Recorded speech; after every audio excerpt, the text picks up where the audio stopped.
Hello, my name is Tucker Johnson, and I am your host today as we experience Nimdzi Live, where we talk about the latest and greatest in translation, localization, internationalization, culturalization, and all that fun stuff global companies need to delight their international customers. On this program, we invite guests who like to have fun and have some value to add for our audience of globalization professionals. I'm always eager to provide a platform to those with a good story or a good data set. So let us know if there are any topics you'd like covered or guests that we should reach out to for future episodes. If you haven't already done so, make sure that you are subscribed to Nimdzi Insights on your platform of choice. We're coming to you live today on LinkedIn, Facebook, Twitter, or X, maybe, and YouTube, of course. So whichever platform you prefer, make sure you subscribe to Nimdzi Insights, and you'll be the first to hear about latest industry research that we publish and when we schedule new events like this under the Nimdzi Live banner. I'm gonna get right into it today without a whole lot of pomp and circumstances and plugging different things, and introduce our topic. For those of you joining us live today, if you signed up for it, you already know that we're talking about large language models and AI, neural machine translation, all that stuff. So let's get into it. Neural machine translation has been leading AI translation solution for several years. However, with the promise and progress of large language models, led notably by ChatGPT, what's the right technology for translation and localization processes? Are LLMs too immature, or is translation a potential area to develop your corporate large language model strategy? Unbabel CTO and co-founder João Graça, and I should have asked you how to pronounce your name. I hope I'm doing that all right. You're going to be leading our conversation today, talking about Unbabel's investment into translation, large language models, and the state of technology, and the potential applications in translation. Quick introduction to my guest here today. We're joined by João Graça, co-founder and chief technology officer of Unbabel. João holds a PhD in natural language processing and has an impressive background in machine learning and computational linguistics. After completing postdoctoral research at the University of Pennsylvania, where he developed innovative statistical learning methods, João chose to pursue entrepreneurship. He co-founded Unbabel in 2013, bringing his expertise in language technology to revolutionize AI-powered translation. As a computational genius with both academic and entrepreneurial experience, João is uniquely positioned to discuss the evolving landscape of AI translation technology. Welcome to the show. First and foremost, am I slaughtering your name? And then did I miss anything in the introduction? No, you didn't miss anything. And I think the name is okay. Perfect. Well, welcome to the show. Thank you so much for taking time today. It's a hot topic. Everyone wants to talk about AI, large language models, and I feel that I always feel very fortunate when I get to talk to someone like yourself, because I think there's a lot of guys out there like me with podcasts who are talking about AI and large language models, but we don't really know what we're talking about. And you have the chops, you have the background, and the degrees to prove it, to talk about this. So I'd like to just open up by talking about what has been your impression on this hype over AI large language models that we've seen? It really started in 2023 with the proliferation or the expansion of ChatGPT, of course, is almost become synonymous with it. But over the last 12, 18 months, what has been your impression on what's going on? Not just in our industry, but in general. Yeah, I mean, so first of all, I think ChatGPT had a bit of a magic experience. Yeah. And basically it brought AI to the consumer, and people were not using to use AI directly. And the fact that you're just like talking with the computer, and so far the experience had been very bad. It's like basically like templates that you're talking, and ChatGPT could answer all your questions. And I think that from a research perspective, it was really amazing, like these instruction models that you can in chat ask questions in chat. They just brought something different from what we had before. So I think that was kind of like everybody was overwhelmed with ChatGPT and basically all the models that came afterwards. Sorry. Yeah. I think there's like there's three things that are very interesting happening right now. So one is generative AI. Everybody's talking about it and having a huge impact in a lot of places. And I'll comment a little bit on that. I think that on our industry, LLMs are useful for a lot of tasks besides machine translation. And I'm happy to dive into that because I think that localization AI is much more than machine translation. But then they're also like state of the art for machine translation for several reasons. And so this puts us in a position where we transition from one technology to the other one. Same happened when everybody was doing phrase-based MT and neural MT came along. And whenever there's this transition period, there's an adaptation period. Some people take sides about, is this really the new big thing? It's not the new big thing. It will become, is it already? And I think it's kind of the phase that we are right now in terms of LLMs in the localization industry. And overall, I think everyone's still discovering the power that these models have. So every time there's a new model coming, there's like a couple of new functionality, new features, a new way to prompt. So it's really like a very exciting time to be on AI or working with AI.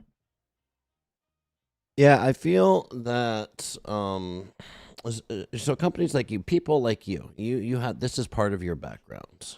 You've been studying this sort of stuff for a very long time, and everyone else is basically trying to catch up. So when this started, when AI started coming to the forefront over the last year or so, what were some of the first things that you thought this is what we need to do, specifically for the language services industry? Because you mentioned the applications with machine translation. Machine translation's been around for a while, right? Yes. Well, first of all, let me ask you this: is machine translation AI?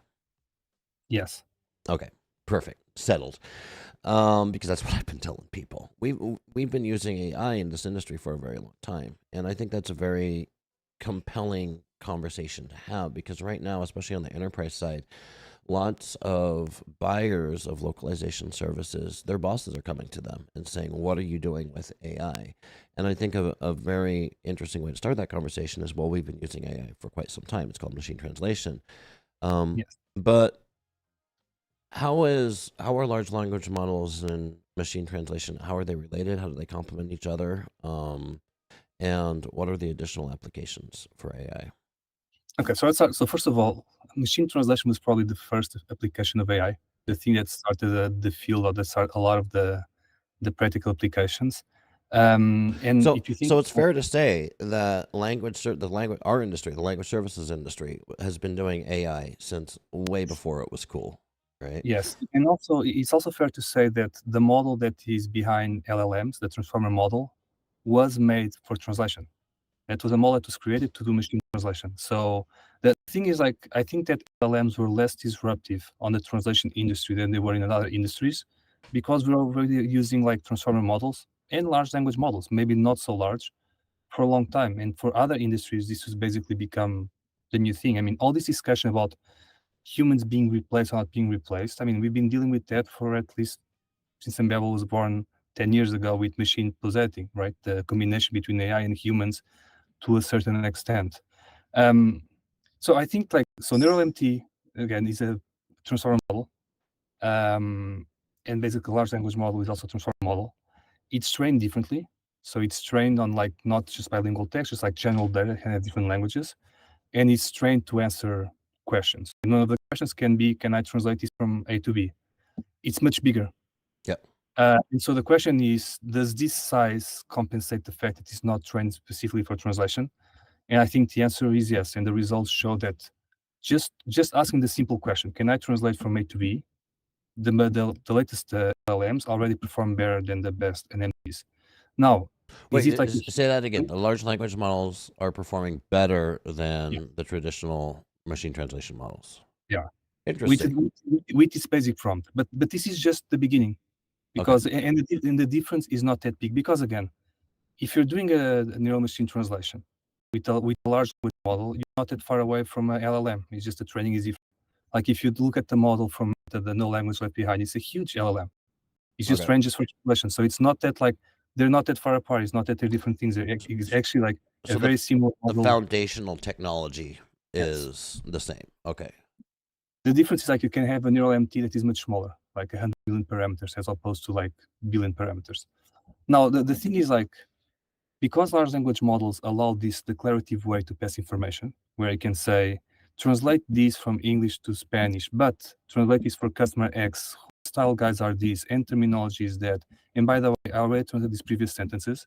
You can build this literally, like I just said, like writing, and the performance of the translation becomes much bigger. And this for me is what's really different, because trying to use this on NeuroMT was super hard. I mean, people were playing to pass terminology to NeuroMT for ages with factors. We were doing NeuroMT before LLMs. Like we have like 8 years of experience developing our own NeuroMT systems. It was super hard. Passing context, it was hard and very kind of like dubious if it was working properly or not. And if you wanted to codify the style guides, there was no way. If you wanted to pass like similar translation memories, there was some ways, but all of that was much more complex. Now that became very simple. And so I think it's like, it's not that you're just better as they are right now. There's some caveats. They're like, you have this extra loop that you can do very easily that you couldn't do before. So for me, there's no question that LLMs are the present and the future of machine translation. Again, I think we're in the transition period, so you can always find examples that neural MT is still better because it's faster, because for this combination, I get this my own model that is super fine-tuned, that is better. But again, if you go back to 2000, like when neural MT came out, this was exactly the same discussion that we're having. If you look at the papers from there, there was these discussions about, is neural MT going to be best phrase? And then a lot of people saying, no, some examples, but no. And reality was they were. And I think we're going over the same transition period. All right. Well, you've already answered like half of the questions that I wrote for this interview. So, and we've got a lot of time left. But in chat, I see your questions over there in chat. We're going to get to those in just a sec. If anyone has any questions, now's the time. Throw them in chat so I can bring them back up here. But I wanted to talk a little bit about Unbabel, the work that you're doing at Unbabel. What's different today that you're investing in? What areas are you investing in today that you weren't investing in 2 years ago? Yeah, so maybe it's worth saying where we were 2 years ago. So again, like I said, and I think this is an interesting topic to talk about, there's much more on localization than machine translation. And so for the last like 8 years, Unbabel has been working a lot on our own machine translation systems. The other thing that we're very well known is for like our own QE system. So we've been like leading QE for the last 8 years, win the competitions, because we believe that QE is the thing that is empowering the adoption of AI, because it tells you, can I trust this or not? And so we keep investing very hard in QE. By the way, QE is one of the examples that the best model is not an LLM yet. We believe it will be, but it's not. The Comet QI is still better than the best LLM we can get. It's a transition period. We're investing a lot of entity recognition. We're investing a lot on algorithms to do localization of entities. So there was a bunch of like all this diverse set of pieces of AI that we're training, and we're training all of them per language pair, per customer, per brand. So we build this humongous infrastructure that will basically monitor data coming from our customers. Once it reaches a threshold, you basically set a retraining loop. It will retrain all the models. It will replace the models on production, go again. So this was a lot of effort on MLOps before they were like proper MLOps infrastructures. But this is what we need to do to keep the quality always up to date to our customers. Now, what we realize is like you can get one model, one LLM that performs all these tasks, and that performs them better than every of the individual models. So now instead of having hundreds of empty models, hundreds of models, you have one model, and all you're changing is the prompt. And so once we realized that this was happening, we basically went all in with our LLM. And so we're basically focusing, we're still developing a lot of our discriminative QI because it's really strong. And actually our QI is what makes Tower so good, because it allows us to filter the data in a way that we only use high quality data, and these models are very sensitive to high quality data. Mm-hmm. But then we're basically going all in on our LLM. And what that means is we have two models, we have a 7B and a 30B. We're training a 70B, we're training a 2B, and at the same time, we're adding more languages, we're adding more tasks, we're understanding better what's the instructions that we need to do. Because one thing we observe is, if you want to query the model to say, translate this, given this context, and these translation memories, and these style guides, and all these things, then if you create instructions that represent that during the instruction tuning, then you actually get better performance than if you just prompt it without doing it. So you're kind of telling the model a little bit of like what type of questions we're going to ask. And that's very useful. And then we're looking at like other use cases for LLMs besides these basic ones. And one that for me was like overwhelming and amazing was like the transcreation. So because we used to work a lot on customer service 4 or 5 years ago, we should identify that if we have agents writing in English to a customer who's going to receive the message in Japanese, there's all these contexts of like the cultural of Japan that needs to be incorporated. And so we had to write these detailed style guides for the agents to read, so that they knew how to write the email. Now, what we realized is like we can actually use those, and actually with some extra work, give that to an LLM and say, rewrite the text. And then suddenly you can automate this process by doing transcreation automatically. And these results are amazing. They are really, really interesting. And so I think basically LLMs open a lot of doors. It's up for us in the industry to have our creativity, to develop them. And the other thing that's very interesting is like, you don't need to have like a research scientist to build these things. You need them, one, to build power, but then we actually have a lot of our in-house linguists actually playing with the prompts because they do have a lot of knowledge about language. And now they can code the AI in natural language. So again, this massively open like the things we can do with LLMs. And I mean, again, I'm very excited because it's very exciting time. So I think Yeah. I covered a lot of things. Well, things are changing, which is things are always changing. That's not Mhm. new, right? What's new to me, by my estimation, is the rate of change at which things are changing. Things are just taking off like crazy here. So super exciting times. Let's go to chat because I had a question here, and I think we already kind of talked about it. How about Blue comparative with large language models? Like, because you're talking about quality. Yes. How is that quality measured? Are traditional machine translation quality metrics, are they still relevant? Do they need to be adapted? What do you say about that? Yeah, I'll say something. I hope people don't get offended, but don't use blood to compare NT. That's done like 4 or 5 years ago. You have to use Comet. It's better on Comet. It's better on Comet. It's better on MQ annotations done by linguists. I'm not sure if the team measures Blue. I don't look at it. I don't think it's a worthwhile metric. Okay, just curious, why not? Because it was shown to not correlate well with human quality. After a given threshold of quality of the translation, like the results are not trustworthy. All right. And I'm defending Comet because it is the best according to the WMT competition. Yeah. And it's open source and is becoming the standard. But there are also other good metrics, as Blurred from Google. There's other semantic metrics that are also good. Just Blue, like this lexical form, that metric is not good anymore. So it's a legacy thing that most papers have been seeing are abandoning it.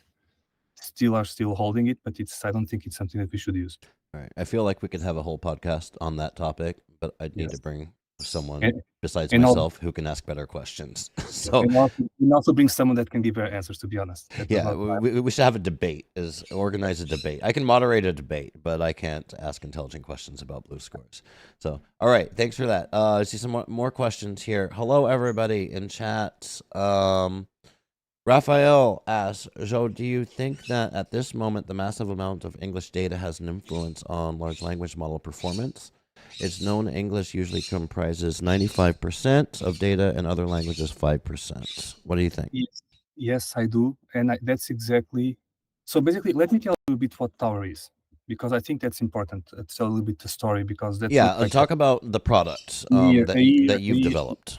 A year of work. So Tower is, we start from a foundational model. So we played with Llama 2, Mistral, Llama 3, Jamba, and then we do continuous pre-training. And this phase is super important. And this is because these models were not trained to be multilingual. So they're kind of like multilingual has a secondary effect. They're not intentionally built to be multilingual. And what we do is we create this huge multilingual data set and we do continuous pre-training. So what you get after this phase is a model that is much better at addressing different languages. And this is exactly to mitigate what you're asking. And then the second phase is we have our own set of instructions that are highly curated that we use to do the instruction tuning part together with generic. And this is what gives us the boost. But definitely, these models are not multilingual. So at the same time that we're doing this starting from a foundational model and doing these loops on top, we're also part of an European consortium training a Aero LLM. So it's a LLM for all European languages with other languages. And this is being trained from scratch with data, which is a diverse set of data from all the languages. And like the research question here is like, can you actually get better performance than you can with this addition of continuous pre-training? Because it's a very important conversation. But yes, definitely, like models suffer from language. And in fact, one thing we noted, and again, this is a side effect, so I don't want to claim merit, is we train the model to be very good at MT, QE, NER, source correction, and a couple of tasks that we care about. So we're not focusing on the other tasks or creating special instructions. But when we're training on Mistral, we realize that if we use Tower versus Mistral on a bunch of the common benchmarks that were multilingual, but this was question answering, Tower is actually slightly better. And my kind of like hunch without having some deep analysis is because the model learned more about languages, so could answer the languages better. Now, the ability to answer comes from Mistral, not from what we did in Unbabel. What they got from Unbabel is this ability to learn how to deal with languages. So I do think that these models, when they're intentional trained to be multilingual, versus like there was some multilingual data on the data sets, hence he knew some language, they will become better. That's my current belief. Very good. And that kind of segues us nicely into our next question here, which is because you're talking about training the model. Gwen van de Graaf asks, can you explain a little bit about the process of how you created a proprietary LLM and why you decided to create one rather than using an existing one? I think you kind of already touched on the reasoning behind that, but if you could expand on that a little bit. Yeah, no, I think it's a very pertinent question. So we played a lot with ChatGPT and GPT-4 and other models internally in prompting them. So there are several things. So one is, has a translation company and has a company like is an AI company for the last 10 years. We think we can do better than using those models for these problems at hand. There's a question of security, like do our customers want to send the data to these generic models? But there's also the question that we believe we can get better quality out of our models. And then there's a part of cost. Like these models are such a specific part of our pipeline that we want to be able to control the cost. And you control the cost by having our own models. And we've been playing. I mean, if you think about it, like the last versions of our LLMs were, of QI, they were large language models. They were not just like the instruction tuned models. We had an empty model that was a large language model. So we've been playing with these models for quite some time. So it was a natural step to go further. But I would say it's like cost reduction, quality increase, and have the control and security. Because otherwise, if all you get to play is with the prompt, you're slightly more limited on what you can do, and you cannot leverage all the data that we have accumulated over time. Yeah, so cost reduction, quality, security, leveraging your data. It's still, I mean, would you recommend, and the answer is probably no, because why would you create new competitors for you out there, right? But objectively, like someone who's just getting started today, I founded an LSP a month ago, and I want to start looking into using this in technology. Would you recommend to me that I build my own model or use existing models, hybrid approach? I wouldn't, just for the beginning, for several reasons. So first of all, I think that any company, including Unbabel, the first thing they have to learn is how to productize LLMs properly. And this is not just calling a ChatGPT API. This is like, most TMSs, they basically work at segment level. So good luck on passing context of the previous document to the sentence. So there's a part of like, how do I productize an LLM? And this is literally irrelevant if it's Tower, ChatGPT, whatever. There's like the infrastructure that needs to change to be able to use it properly. So let's assume that you've done that. Then there's all this product development on top of an LLM, and I just mentioned some examples that we did in Babel, but there's many more. I think that a lot of the localization industry is jumping at this. So I've seen like really cool examples from other companies doing on top of LLMs. So there's like a huge value added to do this. Then once you have done these two things, I think the reason is like, do you have to know how to build an LLM? Because if you don't, it will take time. And it's not just building in the sense of like training a model. It's like, how do you run these things in production?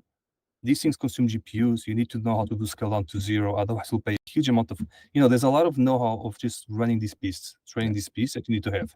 So you have to build a team for that. Then, there's a bunch of steps. So yes, if you have all of these and you have data and you have QE to filter the data and you have a linguistic team that is used to evaluate models for the last 10 years, if you have all these pieces like we have, then I guess the answer, because you can reduce margin and cost.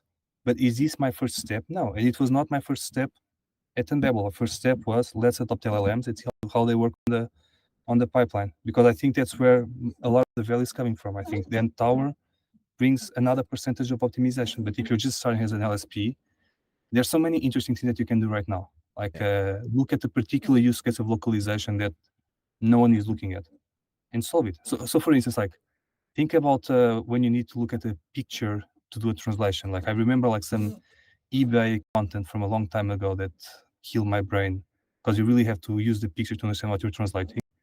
You can now solve that with a multimodal MT. So go play with that and discover and solve that niche, because before you had to pass it to the translator.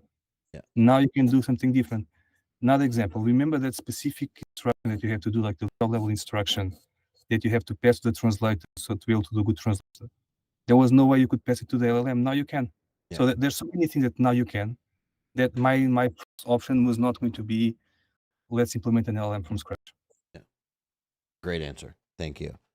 So it sounds step one, experiment. Yeah. Play around with it. Get your hands dirty. Figure it out. Break stuff, make mistakes, and just kind of build your literacy around the topic, it sounds like. And I think that's the mode that a lot of us are in right now. Yeah. I want to go back because you mentioned, for talking about the reasons why you decided to invest in LLM technology, and one of them is reducing costs, right? Now, this is because you have your proprietary system that you've developed specifically to improve your margins on this and be able to offer a lower cost. But in general, if I'm just leveraging other LLMs, whether from whoever, right? I don't have my own proprietary model. One of the big question marks for me, at least, and for a lot of people out there that I'm talking to, is cost. The cost structure is really hard to understand. In the translation industry, we have per word pricing, which is not a great model, but it's the model that we have and is predictable. With large language models, it's, you're buying tokens, but what does a token get me? Is it more expensive to translate with out-of-box LLMs than it would be with traditional machine translation, or is it cheaper? So there's a lot of answers to this. So Yeah. So let me start. So first of all, if you think about characters and words, token sits in between. So tokens are sets of characters. So you can do an approximation like how many tokens are there per word, and you can convert from one to the other one. Then the costs of like what you put on the prompt are different from what you translate. And if you always use the same prompt, you cannot pay for that. So there's some arithmetic to do this there. The other thing is, in practice, if you buy ChatGPT for translation, is a third of the cost of, for instance, DeepL. And that for me is very weird. So that is a practice. If you right now, LLMs are cheaper than MT.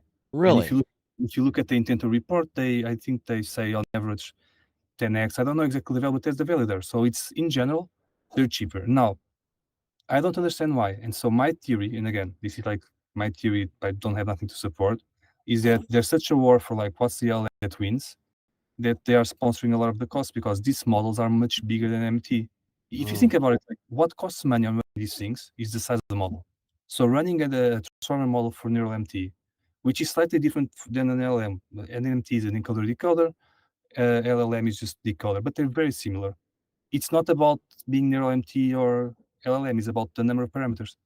So if you run a neural MT with a lot of parameters, like the no language left behind, I think has 40 billions. I might be wrong, but if you run a 40 billion neural MT in a 40 billion LLM, the cost of infrastructure is going to be pretty much the same. Given that most LLMs have much more parameters than the traditional neural MT, they should be more expensive. The fact that they are not is surprising. But right now, if you're just buying a word per word, LLMs are cheaper. I also don't know how to explain that, but that's the fact that's happening right now. Very interesting. Yeah,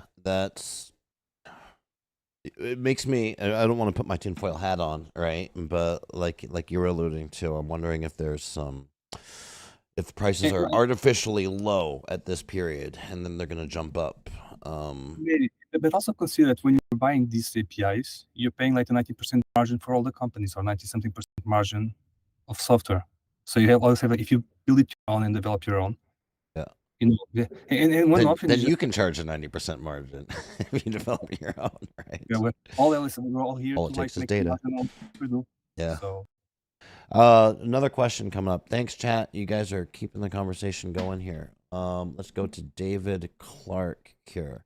Says, Joe, why do you think more is not being done to protect large language models from being polluted by public data sets, particularly non-English sets that are not verified? Because recent research suggests the consequences could be severe. Thank you, David Clark.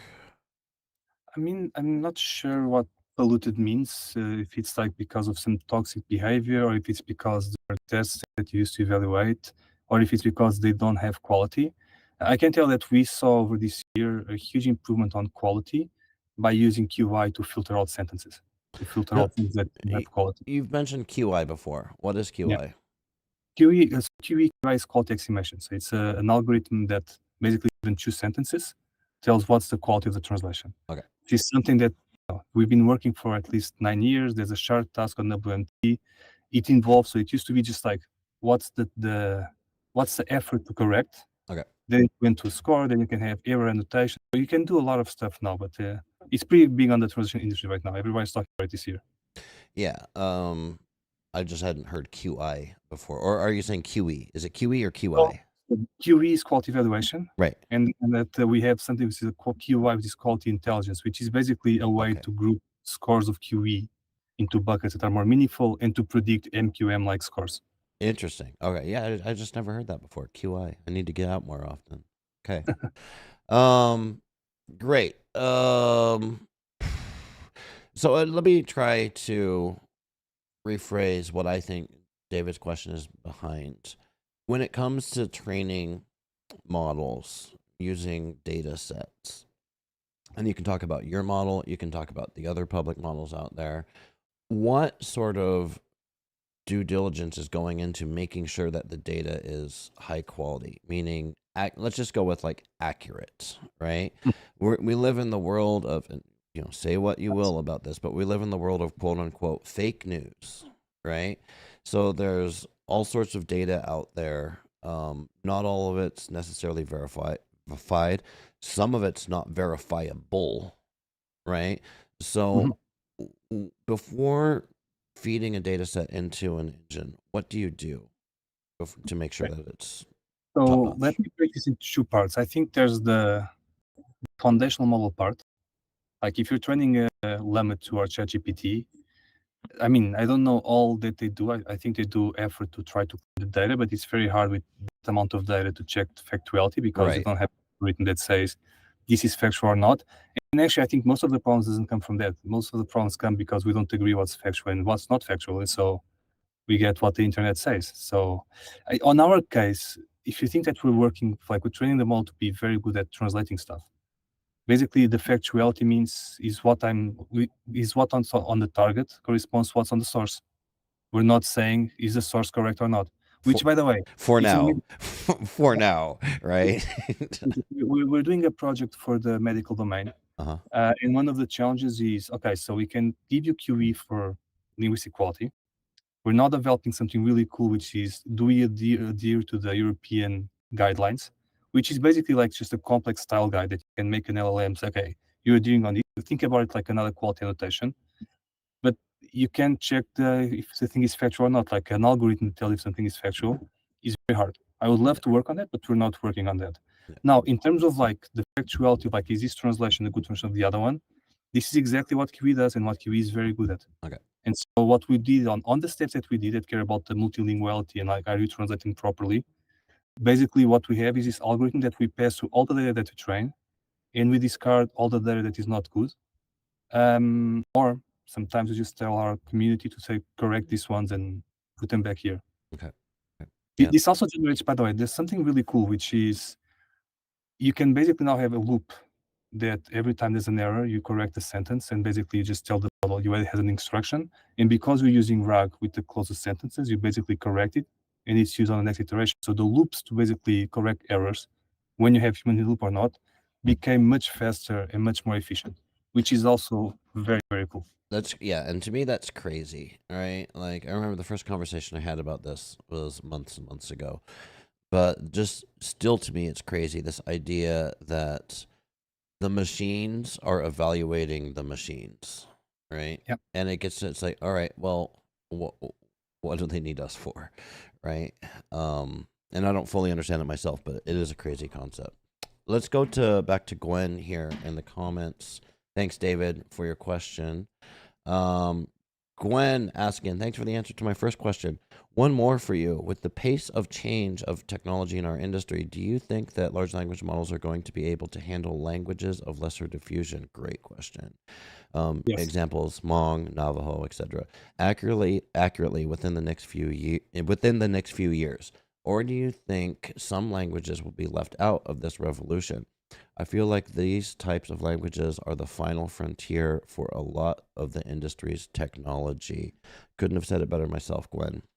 Yes, I think that's a super interesting question, and I Yeah, think the problem with those languages is like who's going to sponsor for technology to solve them because they're so long tail that LSPs don't make any money out of them. So there has to be money coming from some public institutions to help. academia or And that's governments. and, Yeah. and that's super useful. Having said that, I believe that the abstractions of LLMs are much stronger than the abstractions that neural entity systems have, just because of like the size, the way they are trained, and the type of questions that are having to answer. So with much less data from these languages, you can potentially get much better results on the end result.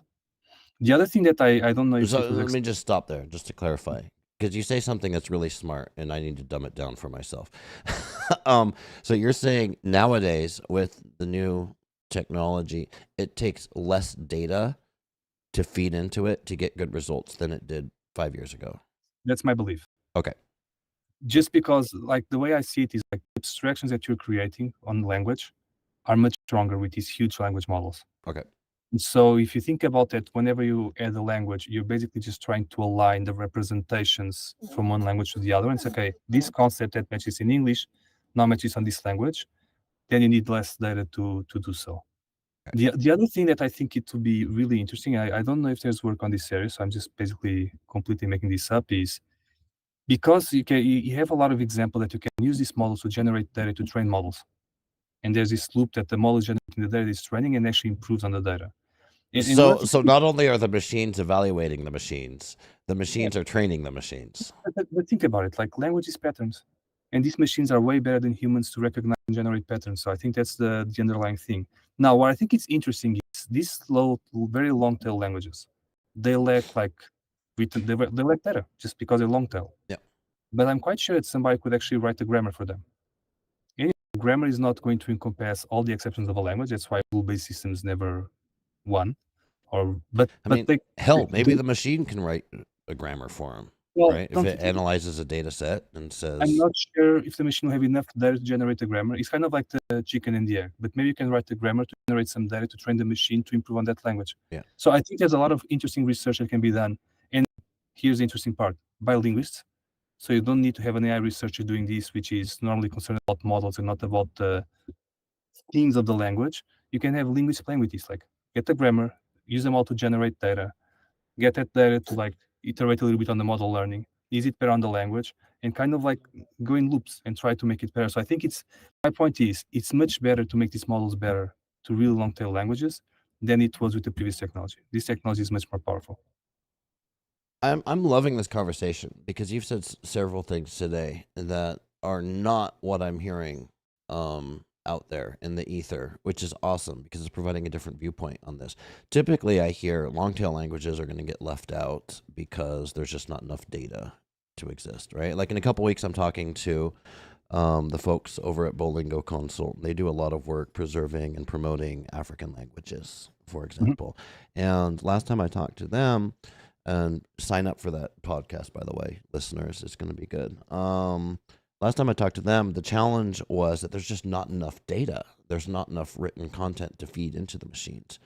And so this Yes. is really heartening to hear that that's okay because actually the requirements are getting smaller in order to get viable output. Because I think the problem is not the data, so the problem is not the technology. The problem is the data, and if people are going to generate data, then this technology can help and make them better. Interesting. Very cool. Let's go back. Raphael's asking exactly where I wanted to take this conversation. Says, how do you see the role of human expertise in the future of translation and localization with LLMs? Do you think it will be completely replaced?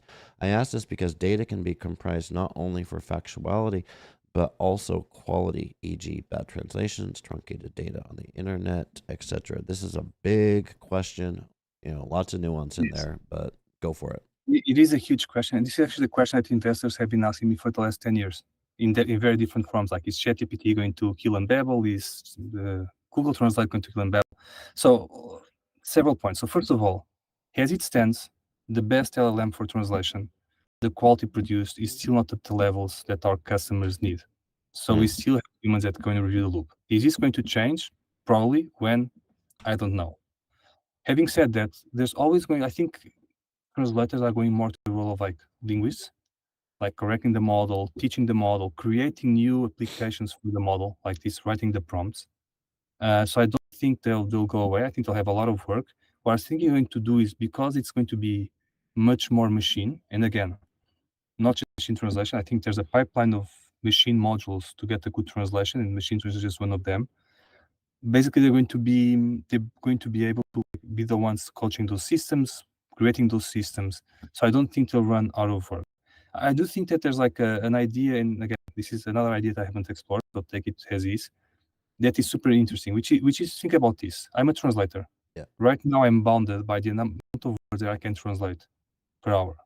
Now, we know that these models are highly capable of translating, and they're highly coachable in the sense that you can look at the translate and say, oh, in this case, I wouldn't say this. I would say this differently, and he learns. You can think about, and you can do this as a kind of an agent, or as like a customized chatbot on ChatGPT.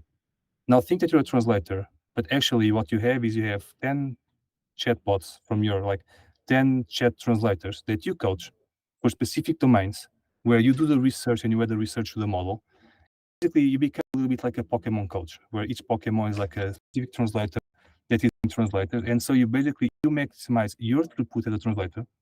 You're still the one in charge. You're still the one in the research. You're still the one teaching the model how to translate. You're still the one in the LQA afterwards. You're basically like making yourself more productive by having these things working on your behalf. Yeah. And so you said that you're a freelancer. You have a host of freelancers that work for you. I don't know exactly how we do this, but it's something that I've been thinking for a while that I would like to explore. Yeah, it's making yourself more scalable, essentially. Yeah. Right. And I think that's a great mindset for translators, linguists, I need to start calling them, right? Out there. So rather than being afraid of the technology, think about how you can use it to make your own work more scalable, higher quality, all of that stuff. And as I mentioned, I gotta go pick up my kiddos here pretty soon. Summer break. So I can't do the full hour, but I want to close with this maybe. It's a question I like to ask folks like you. I've asked it before. I'm gonna ask you, which is let's say I'm 18 years old. I just graduated from high school, and my dream is to become a translator, interpreter, and go study translation and interpretation out there at the university. What classes do I need to be taking? If I'm just getting started and I want to start as a translator or an interpreter, obviously I need to study language, right? Or maybe not so obviously. What else? So I like to think that most people are intelligent, and so I do trust on the translation study courses. In the same way that they teach CAT nowadays, and they didn't 10 years ago, they adapted. They will start teaching LLM how to interact with these things and how to prompt them. There's no benefit for not teaching that. My fear with that, though, is I'm a cynic, I'm a skeptic, right? My fear with that is academia moves pretty slow. And the rate of change in technology out there is moving pretty fast right now. So how can academia keep up? That's a good question. I haven't thought about it. I think they are keeping up. I think academia should teach you the fundamentals. They should teach you how to think. Okay. How to be basically how to think, how to the timeless skills, right? Yeah, because those are the ones that don't change. Because everyone and then tell you go to ChatGPT and try it out. Incentivize people to use it. And it's not hard to say, I'm going to change a little bit of my evaluation. I'm going to make an example that I'm going to make you use ChatGPT without anything else to see how it works. But mostly academia is not there to teach you the latest trend of tools, because otherwise you'll be outdated in 2 years. Yeah. Yeah. Makes sense. All right. Well, Joe, any closing thoughts? How do people get a hold of you? Talk to me. Yeah, I mean, Unbabel. Talk to me about that. So my email is very simple. It's joão@unbabel.com. It's like the privilege of being the first one, given that João is the most famous name in Portugal. LinkedIn, email, chat. I'm always open to talk and to learn more. So very happy to talk with anyone. Yeah, guys. Like I said before, make sure that you're following Nimdzi Insights out there so you can find out when we publish new episodes like this. You can join us live. Go follow Joe. Go follow Unbabel. Check out unbabel.com. You can find out more about the products we've been talking about today and what they're investing in over there. And with that, I'm going to wrap it up here. Thank you so much, Joe. Thank you. Bye-bye. All right, ladies, gentlemen, chat, we are out of time for today. So if you enjoyed this Nimdzi Live experience, join us next week, I want to say. Go check our LinkedIn, and we have a calendar of Nimdzi Lives coming up. I appreciate our guest, Joe. I appreciate my colleagues here at Nimdzi Insights doing all the hard work so I can have these fun conversations. And finally, I appreciate you, the audience, joining us live today. All of the questions and comments and chats. And I look forward to next time. Cheers.